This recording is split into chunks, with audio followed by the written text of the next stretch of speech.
Lalu kerajaan sekali lagi terpaksa mengumumkan supaya sekolah ditutup dan seterusnya sesi pembelajaran dan pengajaran di rumah PDPR akan dilaksanakan. Pengumuman itu dibuat Menteri Pendidikan Datuk Dr. Razi Jidin selepas berlakunya peningkatan kes COVID-19 yang agak membimbangkan dalam institusi pendidikan. Tindakan ini terpaksa diambil berikutan kenaikan kes yang mendadak di institusi pendidikan serta sebagai langkah berjaga-jaga. Ini juga bagi mengurangkan risiko jangkitan yang berlaku di luar sekolah semasa musim perayaan dan mengelakkan peningkatan jangkitan di institusi pendidikan di bawah KPM. Sesi pembelajaran secara atas talian sudah pun bermula pada 16 Mei lalu bagi sekolah kumpulan A iaitu di Johor, Kedah, Kelantan dan Terengganu, manakala bermula 17 Mei bagi sekolah kumpulan B iaitu di Perlis, Pulau Pinang, Perak, Selangor, Negeri Sembilan, Melaka, Pahang, Sabah, Sarawak, Kuala Lumpur, Labuan dan Putrajaya. Seiring dengan Perintah Kawalan Pergerakan PKP yang dilaksanakan oleh kerajaan bagi membendung penularan wabak COVID-19, kaedah pembelajaran atas talian merupakan satu keperluan yang tunjang bagi memastikan pelajar terus diberi pendidikan walaupun berdepan situasi sukar kerana tidak dapat bersemuka dengan pengajar seperti kebiasaan. Ini bukan pertama kali. Pihak yang terlibat pernah melalui situasi ini tahun lalu. Para pendidik, ibu bapa dan pelajar pernah berdepan cabaran belajar atas talian dan kali ini sekali lagi mereka perlu melaluinya. Jika dahulu pihak sekolah yakni guru menghadapi kesulitan untuk membiasakan diri, namun kini ia mungkin tidak lagi menjadi halangan kerana pengalaman mengajar. Bagi ibu kepada 3 orang anak ini, beliau sentiasa memastikan agar dirinya dan anak-anak tidak ketinggalan dalam mengikuti kelas secara online dan seterusnya menyiapkan tugasan yang diberikan.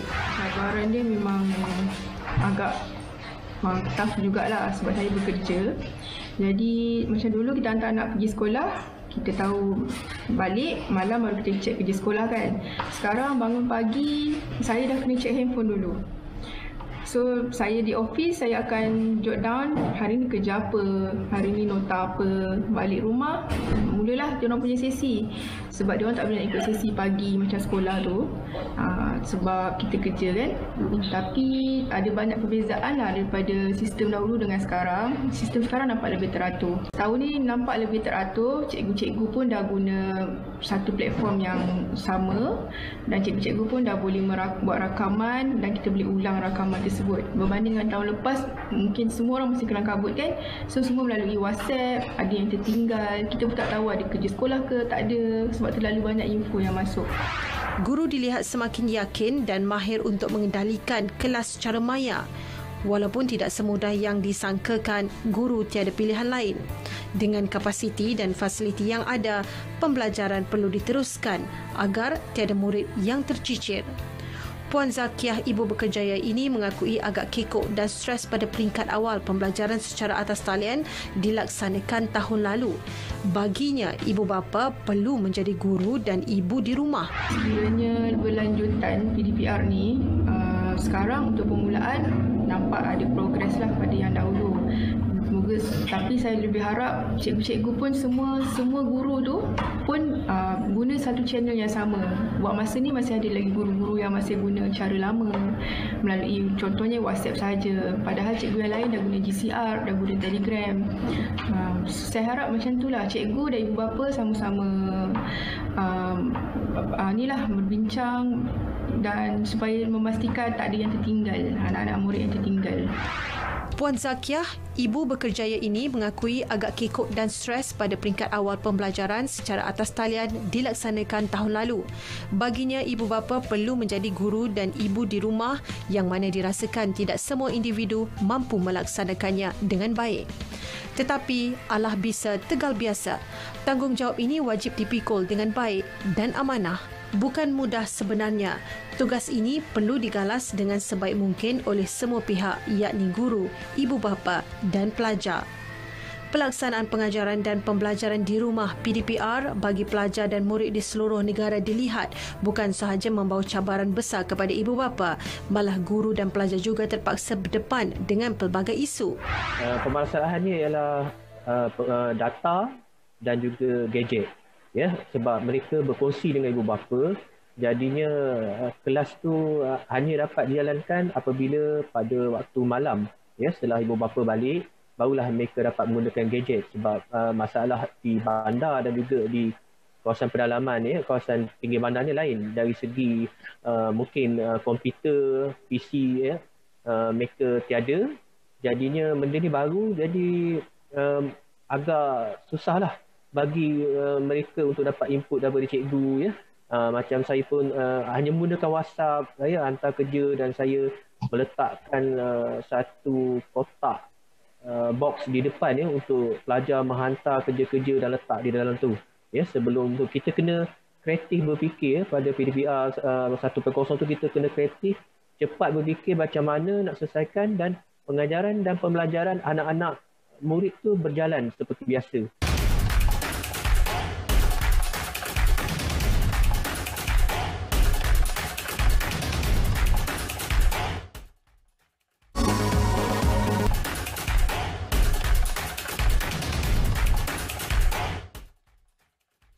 Bagi warga pendidik pula semestinya mempunyai cabaran yang sedikit berbeza.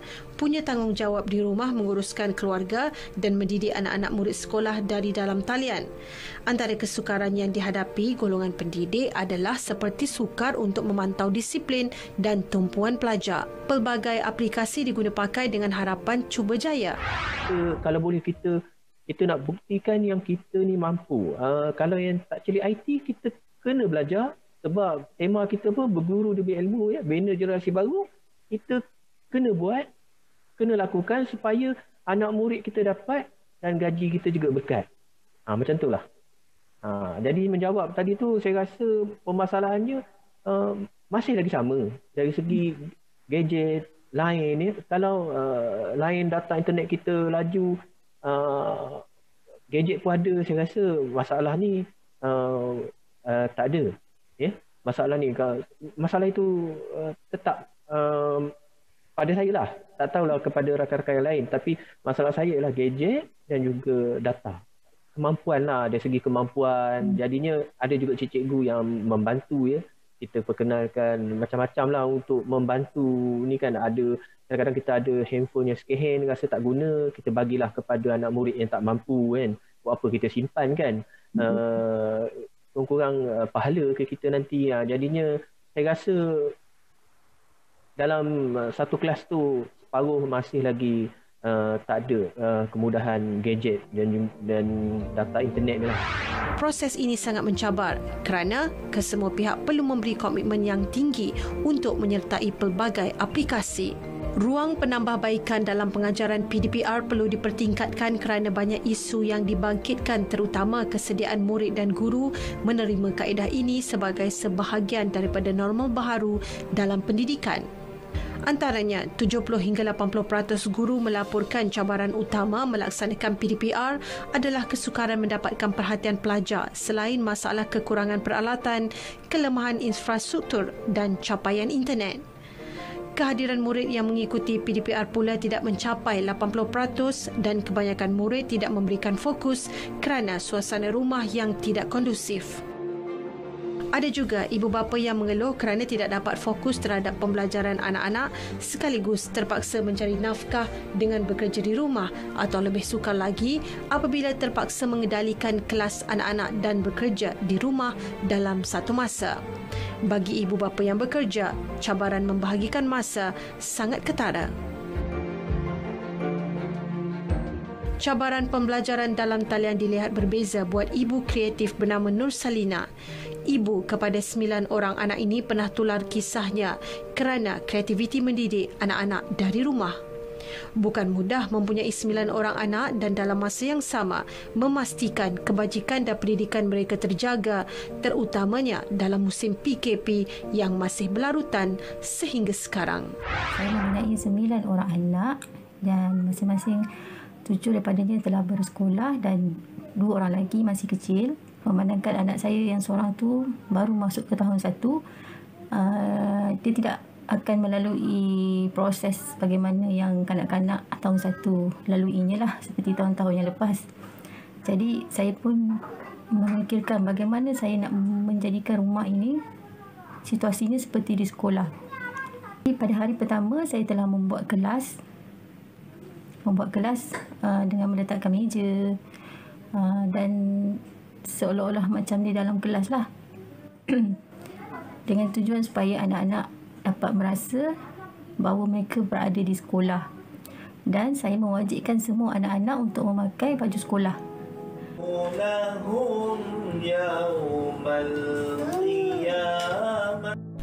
Mungkin ibu-ibu di luar sana jika tidak dapat meniru sepenuhnya apa yang dikongsikan, boleh mula dahulu dengan mengambil sedikit dari cara bagaimana pasangan ini membantu anak-anak mereka yang bersekolah di rumah sepanjang PKP 2021 ini.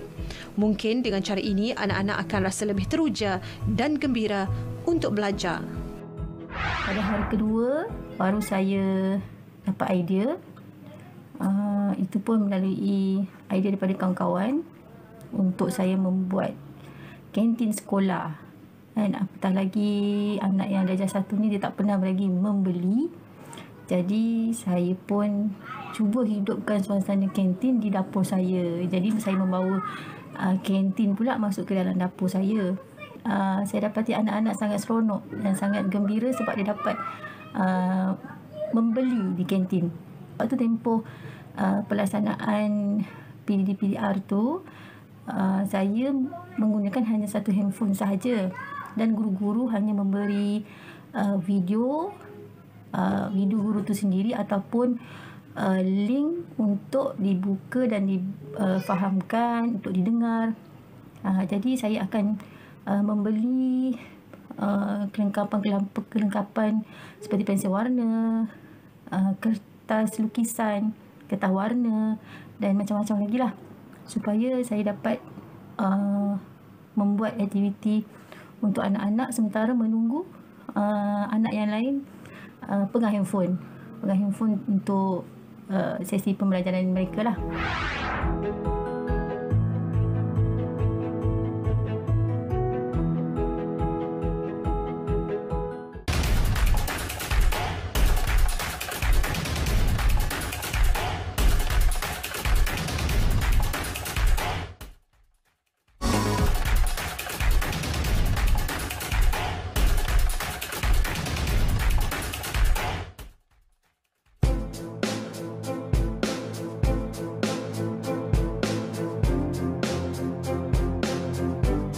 Sudah setahun dunia berperang dengan pandemik ini, semakin ramai yang dijangkiti. Kita tidak tahu siapa, bila dan bagaimana sebenarnya jangkitan berlaku. Ini kerana virus sudah berada dalam komuniti. Bagi mereka yang sudah dijangkiti atau sudah pulih serta bebas dari virus ini, punya kisah tersendiri. Puan Halizah sudi berkongsi pengalaman dirinya dan ahli keluarga lain yang kini baru sahaja bebas dari virus COVID-19.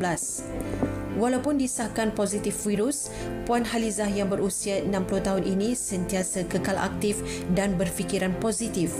Itulah juga yang dilakukan oleh ahli keluarganya yang lain. Mak tahu, Mak jaga diri, okey? Bapa Mak kau tahu. Mak jangan susah hati ya, kat kami. Kemudiannya kontak rapat makcik, suami makcik. Dia kerja luar, dia kerja travel lah, senang cerita. Dia yang kontak rapat kat kita orang. Awal tu makcik dah demam. Dia dah demam, dia tak demam panas tau. Ini makcik nak cakap, masing-masing cara masing-masing. Sebab makcik punya pengalaman, makcik demam dulu. Demam bukan demam panas, tapi demam dalam. Dia panas bahang gitu. Lepas dia dah mula batuk. Batuk sekali, batuk. Lepas tu dia masuk hari kedua tu, pakcik suat hari Senin, masa tu pakcik dah demam dah. Dan makcik dah agak, memang makcik positif. Tapi makcik tak keputusan lagi. Sebab kita dah rasa demam. Sebab dia orang cakap, ada simptom badan orang tak sama. Cakap macam makcik, dia demam dulu. Dia demam, dia tak melagak demam tau. Dia demam, dia baik. Dia, macam biasa normal. Tapi batuk tu dah mula dah. Sekali-sekali tu. Bila hari ke-5 tu pakcik baru dia batuk tu dah kerap. Menantunya Nur Syafiqah 29 tahun adalah individu yang bertanggungjawab mengurus dan menjaga kesemua ahli keluarga yang positif COVID. Masa tu rasa down lah. Tapi cubakan kuatkan hati juga. Masa kita handle depan dengan pesakit COVID yang tengah kemurungan, macam suami Ika, dia bila dia tahu dia positif, dia macam down. Lagi-lagi bila dia dah tak ada dia bau, dia rasa dia down. Dan tu Ika depan-depan dia tanya dia kenapa, apa rasa. Dia cakap dia macam rimas lah, apalah. Sebab bila kita tak dapat bau, kira macam oksigen sepenuhnya tak dapat lah kan. So dengan anak lagi, memang berlari, memang tak cukup tidur. Dalam sehari tu bolehlah kata ternyenyak tidur 2 jam je. Tak boleh, Daddy ada work. Nanti kita jumpa Daddy. Kakak jangan nangis. Stigma terhadap mereka sekeluarga dirasai terutamanya ibu muda ini. Walaupun dia disahkan negatif, tetapi ada pelanggan dan kenalan rapat yang menjauhinya serta menolak bulat-bulat perkhidmatan yang disediakan sebelum ini. Stoplah segala bisnes yang ada. Tapi masyarakat sekarang kan dia dah tahu kita positif, diorang kebanyakannya pandang sinis lah dekat kita sebab kita family positif. Orang kata nanti sekarang berjangkit. Tapi sebenarnya untuk pesakit COVID, bila dia dah dalam tempoh kuarantin yang dalam jangka masa yang lama, penyakit tu tak akan merebak dan tak akan berjangkit dekat sesiapa. Dah duduk dalam tu, kita reba je lah. Apa doktor nak buat, jangan merongok, jangan apa. Apa yang doktor nak buat rawatan tu, bagi je dah. Sebab kita nak sihat kan. Ya memang macam-macam yang kena kan. Yang budak-budak, muda-muda yang kena tu. Macam kata jangan fikiran negatif lagi. Awak dah tentu ada positif dah ada dalam. Tapi tubuh seluruhkan diri. Jangan fikir nanti ada susah. Bila ada susah, orang tak ada. Kita punya pasal. Untuk pesakit COVID ataupun bekas pesakit COVID, dia bukan satu jenayah yang besar untuk orang-orang sekeliling nak pandang sinis, pandang serong, bagi kata-kata negatif. Sepatutnya kita kena bagi kata-kata positif dekat diorang. Sebab diorang dah positif COVID. Bila diorang kena, diorang akan rasa down. So kita sebagai rakyat ni, kita sebagai masyarakat ni, jangan langsung cakap, oh dia ni nanti sekarang berjangkit. Tak boleh. Sebenarnya tu memang bagi down. Sebenarnya diorang bila dapat tahu je result diorang positif, time tu diorang memang dah down. Masyarakat luar, diorang selalu pandang sinis. Tapi bila ada setengah ni, diorang bantu Ika. Belikan barang dapur, sediakan pampers anak, diorang tolong Ika. Kadang tu ada doktor panel Ika pun, dia datang jauh-jauh untuk hantarkan ubat bekalan untuk anak-anak. Dia selalu bagi kata-kata semangat. Syia sangat rasa bertanggungjawab apabila dia disahkan positif dengan memaklumkan kepada semua kontak rapatnya supaya mengasingkan diri dan membuat ujian saringan. Pemuda ini sentiasa kekal positif dan menurutnya dia langsung tidak mempunyai apa-apa gejala dan simptom sehinggalah tamat hari kuarantin. Pada satu Ahad, saya dinner dengan satu kawan. Saya makan malam lah dengan kawan saya. Dia punya bos, dia punya MD, dia dapat COVID positif. Kerana so saya pun takutlah kerana dia setiap hari dia kerja dengan dia punya MD. So saya ada dinner dengan dia, saya pun takut juga. Tapi sampai Sabtu pagi, kawan sudah dapat report, dia cakap dia positif. Tapi itu nurse pun sudah cakap dia kasih saya result ialah positif. pada pukul 8 malam. Tanya nurse lah apa yang I kena buat. Okay, dia cakap start from now, I cari satu bilik quarantine yang ada tandas, bathroom, semua barang. Saya quarantine sendiri. Dan seminggu yang sesiapa saya jumpa, kasih mereka tahu saya sudah positif, suruh mereka buat satu test. Langsung tak ada simptom. Oh, tak ada simptom. Dia totally tak ada simptom. Semasa saya quarantine dalam bilik, saya pun tak ada rasa saya batuk atau fever, anything. Langsung tak ada. Sabtu malam saya dapat positif kan. Ahad pagi, semua family saya sudah pergi buat swab test. Semua orang pun negatif. Chia bersyukur kerana dikelilingi rakan-rakan yang sentiasa memberi sokongan kepadanya. Tetapi ada juga yang bertindak menyisihkannya. Ada juga kawan cakap, you jangan mari kedai saya. Ada juga, tapi tak apalah. Betul tak? Kalau orang tak suka, kita pun tak paksa juga. I nasihat ialah, kalau nasib tak baik, unlucky, you dapat COVID, jangan panik. Jangan panik. Okay? Be positive-minded and not negative-minded. Be positive-minded. Keep your mind open and think how to boost up your immune system and try to, together to face the problem with your families or whoever. Bagi wanita yang mesra dipanggil Hana, kesemua ahli keluarganya positif COVID-19. Bagi Hana, bukan mudah untuk mengendalikan emosi apabila melihat setiap seorang ahli keluarganya diambil oleh pihak KKM untuk ditempatkan di pusat kuarantin dan hospital yang berlainan. Kita perasan yang dia dah start batuk. Batuk yang sangat kuat tau. So, kita pun macam wondering lah, kenapa abah batuk? Lepas tu dia start cakap, dia kata sakit badan apa semua. Kita pun untuk first orang kata, selama ni kita tak ambil endah tahu tentang apa itu gejala COVID-19. Kita hanya tahu jaga SOP. Tapi sebenarnya perlunya kita ambil tahu gejala ni supaya bila dalam one of our family, contoh demam, kita kena tahu gejala-gejala orang COVID-19 ni dia almost the same. Cumanya different body, dia lain-lain. Yang paling Hana tak boleh terima sebenarnya bila masing-masing dia ambil. Husband, permulaan adik perempuan Hana diambil untuk bawa ke Maib Serdang. Suami dibawa ke Hospital Tampin.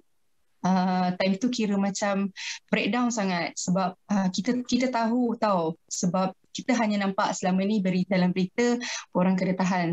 Tapi kali ni kita punya family members dan kita tak tahu adakah itu kali terakhir kita jumpa dia. So kita orang memang totally down. Yang ada dalam rumah time tu Hana, adik lelaki yang negatif dan mak. The lesson learn yang Hana belajar dekat sini kan, sebenarnya orang yang COVID ni, kita sebenarnya pada Hana lah, sakit tu bearable. Kita boleh tanggung tau sakit tu. Sebab sakit dia yang orang kata kita boleh hadapilah. Tapi yang paling Hana tak boleh terima adalah bila kena berpisah dengan family. That was the terrible things lah yang happen to me since I'm a COVID patient kan, positive COVID. So Hana rasa macam bila seorang diambil tu Hana down. Sebab kita tengok sendiri, sebab Hana pula dekat rumah, kuarantin di rumah, sebab Hana je antara orang yang tak diambil ke pusat kuarantin atau hospital. So Hana kuarantin di rumah. So bila tengok setiap seorang diambil, especially mama Hana yang dah umur 60 lebih, dia pula sakit lutut. So kita rasa worried tau, sebab apa yang pandangan Hana pandang, bila dia pergi tu kita tak tahu bila kita akan jumpa dia lagi. Stigma terhadap mereka yang pernah dan sedang dijangkiti perlulah dihentikan segera. Hentikan menyisih mereka dan sebaliknya kita cuba membantu mereka pulih sepenuhnya, terutama dari segi kesihatan mental mereka. Nantikan sambungannya dalam siri cerita kita seterusnya tentang stigma terhadap bekas pesakit COVID.